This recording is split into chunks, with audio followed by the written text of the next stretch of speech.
एक नई वीडियो के साथ आज मैं फिर हाजिर हूं। आपका होस्ट और दोस्त क्रांति जोशी आपका स्वागत करता हूं मेरे बीमास्टर में, जिसमें हम लेके आते हैं वर्ल्ड अफेयर्स और डिफेंस की दिन भर की टॉप खबरें। तो चलिए जान लेते हैं।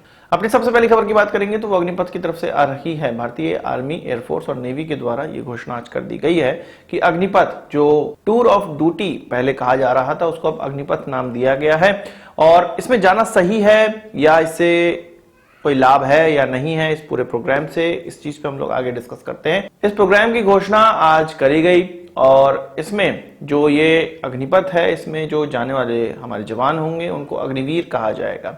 असल में ये जवानों की भर्ती से रिलेटेड ही एक प्रोग्राम है, जिसमें कि 4 साल की अवधि तक कोई जवान जा सकता है, वॉलंटियरली जा सकता है। असल में पहले जो जवान जाते थे उनको सीधे नौकरी प्राप्त होती थी, पर यहाँ पर एक दिमाग ये लड़ाया गया है, जो पेंशन है और जो कैंटीन का खर्चा है, इसके अलावा ज्यादा तनख्वाह है, इन सभी के बोझ को कम करने के लिए सरकार द्वारा ये दिमाग लड़ाया गया है। 4 साल की अवधि तक कुछ जवानों को इंडक्ट किया जाएगा। उसमें से कितने 25% लोग जो बचेंगे वो आगे जाके उनको प्रॉपर तरीके से आर्मी में रख लिया जाएगा। प्रॉपर तरीके से तो पहले भी रखा जाएगा, पर एक तरह से आप समझ सकते हैं जो सरकारी विभागों में फिक्स टेन्योर बेसिस या कॉन्ट्रैक्ट की नौकरी होती है, कुछ उसी प्रकार की नौकरी अब आर्मी में भी शुरू हो गई है। इसमें जो तनख्वाह है वो फिक्स्ड होगी। हर मंथ 30,000 रुपए से ये स्टार्ट होकर 40,000 रुपए तक जाएगी। पहले साल पर मंथ 30,000 रुपए दिए जाएंगे, दूसरे साल ये 33,000 हो जाएंगे, तीसरे साल ये 36,500 हो जाएंगे, उसके बाद ये 40,000 हो जाएंगे। ये पूरा तनख्वाह हाथ में नहीं मिलेगी। इसका 30% भाग कॉर्पस में डाला जाएगा, जो कि अग्निवीर कॉर्पस के नाम से जाना जाएगा। ये जब 4 सालों में एक्युमुलेट हो जाएगा, तब जाके एक निधि के तौर पे उस कैंडिडेट को दे दिया जाएगा, अगर वो आर्मी की ड्यूटी को कंटिन्यू नहीं करता है। तो ये जो कुल मूल्य है वो लगभग 5,02,000 रुपए हो जाने वाला है। इसमें 5,02,000 रुपए सरकार के द्वारा डाला जाएगा और जब 4 साल की ड्यूटी खत्म करेगा कोई जवान, तो उसको 11,04,000 रुपए प्राप्त हो जाएंगे। साथ ही साथ जो 70% तनख्वाह का जो 70% भाग है वो हर महीने उसको प्राप्त होता रहेगा। तो ये तो हो गई पूरे पैसे की बात की कितनी कितनी तनख्वाह मिलने वाली है। उम्र जो होगी वो 17.5 से स्टार्ट होकर 21 साल की होगी, जो कि अभी जवानों की भर्ती के लिए होता ही है। इस साल कहा जा रहा है कि 46,000 लोगों की भर्ती की जाएगी। इन 46,000 में से 40,000 लोग आर्मी में भर्ती किए जाएंगे, 3,000 एयरफोर्स और नेवी में किए जाएंगे, और कुछ जगह यह भी निकला है कि 3,500 की भर्ती एयरफोर्स में होगी। पुरानी एयरफोर्स की भर्ती के लिए बहुत से लोग परेशान हैं, तो वो अब नल एंड वॉइड कर दी गई है। कोई भी आर्मी की अगर जवान लेवल की भर्ती होगी तो वो इसी अग्निवीर या अग्निपथ से होकर ही जाएगी, इसी प्रोग्राम से होकर जाएगी। शुरुआत में 4 सालों के लिए रखा जाएगा प्रोबेशन पे, और तब जाके 15 सालों के लिए और ज्यादा नौकरी पे रखा जाएगा, और धीरे धीरे जब पोस्ट बढ़ेगी तो 15 साल से ज्यादा की नौकरी भी उनको प्राप्त हो सकती है। जब भारत के फ्रीडम फाइटर्स की बात होती है तो नेताजी सुभाष चंद्र बोस जी का नाम सुनहरे अक्षरों में लिखा जाता है। उनके बारे में तो आप बहुत कुछ जानते होंगे, उनकी लाइफ की कई ऐसी घटनाएं हैं जो आपको नहीं पता होंगी। आप कुकू एफएम पे इस ऑडियो बुक को सुन के उनके बारे में जान सकते हैं।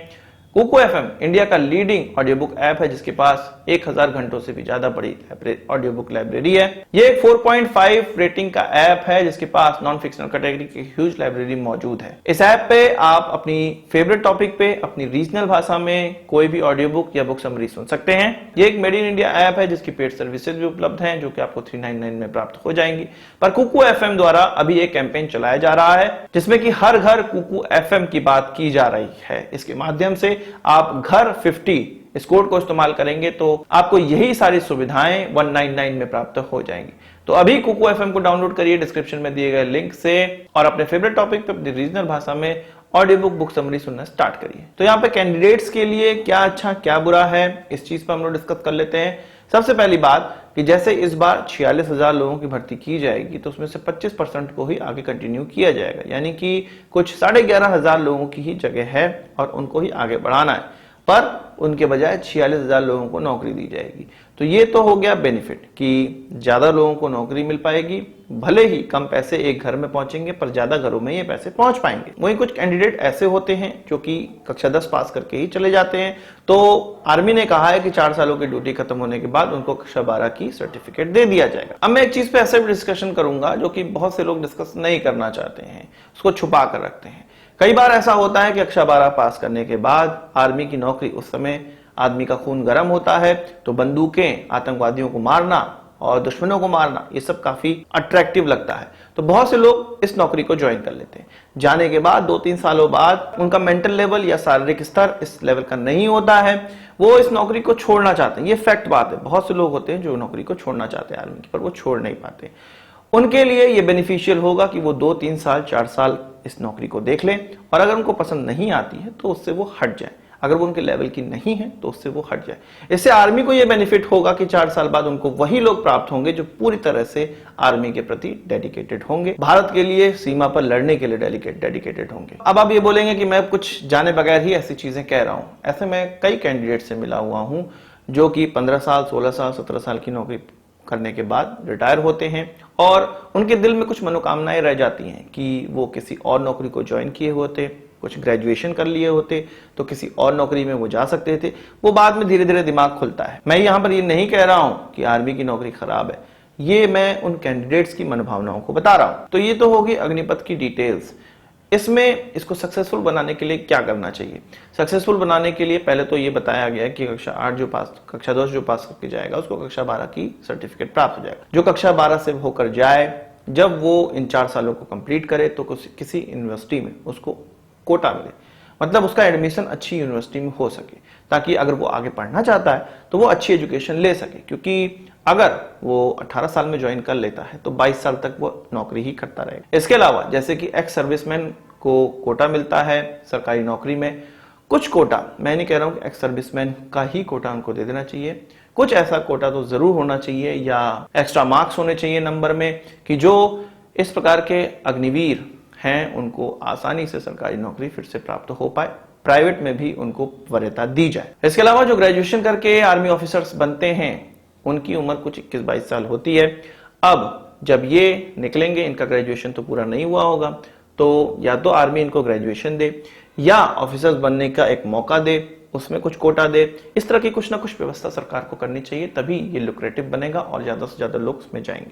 सरकार अगर अपना बेनिफिट केवल देखती रहेगी कि हमें पेंशन नहीं देनी पड़ रही, हमें लायबिलिटी नहीं है, मेडिकल की लायबिलिटी कम हो गई, कैंटीन की लायबिलिटी कम हो गई, तो ये कैंडिडेट्स के साथ एक धोखा ही होगा। और क्योंकि आगे की सारी भर्ती इसी प्रकार से होनी है, तो जो भी कैंडिडेट्स आर्मी, एयरफोर्स या नेवी के लिए तैयारी कर रहे हैं, उसमें जाना चाहते हैं, तो उनका तो बिल्कुल स्वागत है। वो आसानी से इसमें अच्छा सा परफॉर्म करें और आगे बढ़ें।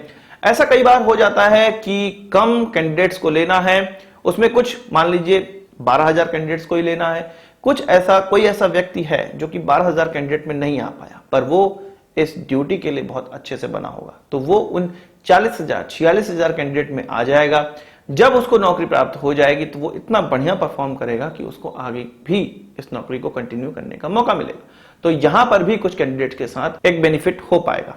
आपका क्या ख्याल है कमेंट बॉक्स में जरूर बताइएगा। मैं आप सभी के ख्याल इस बारे में सुनना चाहता हूं, क्योंकि ये एक अब महज खाना पूर्ति नहीं रह गया है, ये आर्मी, एयरफोर्स और नेवी में जवान लेवल पर जाने का एक तरीका हो गया है, एक रास्ता हो गया और केवल यही रास्ता है। वही बात कर लेते हैं बांग्लादेश की। बांग्लादेश को जापान की तरफ से कहा जा रहा है कि वो रडार बेचना सोच रहे हैं। एक्चुअल में जापान ने ये कहा था कि अब उनके जो डिफेंस इक्विपमेंट हैं वो विदेशों में बेचने के लिए, उसको एक्सपोर्ट करने के लिए बिल्कुल खुला कर रहे हैं। उनके वहां पहले इस पर काफी रोक थी और जापानीज इसीलिए हथियार आपको मार्केट में प्राप्त नहीं होते थे, इंटरनेशनल मार्केट में नहीं प्राप्त होते थे और नहीं खरीद पाता था कोई। अब जब बांग्लादेश ने यह कहा कि वो अपने हथियारों को मल्टीपल सोर्सेज से लेगा, यानी कि भारत, चीन, रशिया इत्यादि देशों से लेगा, तब जाके अब जापान ने उनके सामने अपने रडार रखे हैं। जब ये पूछा गया पत्रकारों के द्वारा कि किस कंपनी के द्वारा अपने रडार रखे गए, तो मित्सुबिशी इलेक्ट्रॉनिक्स के द्वारा अपने रडार सामने रखे गए उनके। अब ये देखना है कि उसको ये प्रोक्योर करते हैं या नहीं। मुझे समझ में नहीं आ रहा, बांग्लादेश इतना छोटा देश, उसको भारत भी हथियार बेचने का सोच रहा है, उसको रशिया भी हथियार बेच रहा है, उसको चीन भी हथियार बेच रहा है, अब जापान भी कूद पड़ा है। तो आज की इस वीडियो के लिए बस इतना ही। आशा करता हूं वीडियो पसंद आया होगा, आपको एक बड़ा जरूर देंगे। इस वीडियो से उनके सवाल सुझाव हो कमेंट बॉक्स में जो लाइएगा और यदि आपने हमारे चैनल सब्सक्राइब नहीं किया उसे भी कर लीजिए, क्योंकि हम इस प्रकार की वीडियो लाते रहते हैं। नमस्कार, थैंक यू, जय हिंद।